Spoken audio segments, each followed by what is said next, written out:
Hér nýja rúmið sem er eitt af 400 rúmum sem Arion banki hefur gefið Landspítalanum.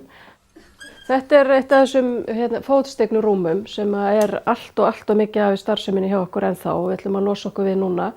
Þetta er svolítið dæmigert eintak. Þetta er samsett úr mörgum gömlum rúmum. Það er gafl úr einhverju gömlu rúmi, það er höfðagafl úr öðru og svo eru hliðargrindurnar, þær eru af sitthvorri tegundinni. Þannig að til að taka þessa grind niður þá þarf maður að klemma sig næstum því á þessu og leggja hana niður.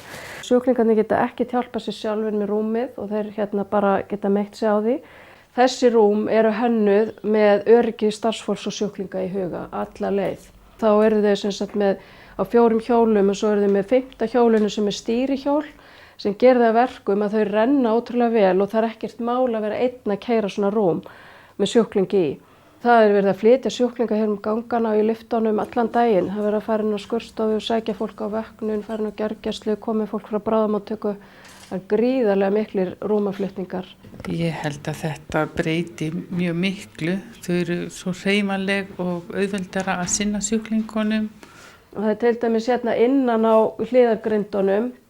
Þar getur sjúklingurinn hækkað og lækkað höfðalagið og þeir geta hækkað og lækkað líka fótagaflinn til að koma sér í þægilega stöðu. Starfsmaðurinn getur gert það sama utanfrá. Hliðargrindurnar svona tvískiptar sem er mjög þægilegt. Þá eru sjúklingurinn kannski oftast með þessa grind uppi. Þessi getur verið niðri. Það er hægt að fara í alls konar stöður. Þetta er bara allt annað mál heldur en gamaldags rúm. Þetta er lækningatæki. Þetta er svo mikið betra fyrir sjúklingana öllu leyti. Þægilegra, geta stjórna sjálfur höfðalaginu, geta hjálpa sér að fara fram úr. Fyrir starfsfólkið bara allt önnur vinnuaðstaða.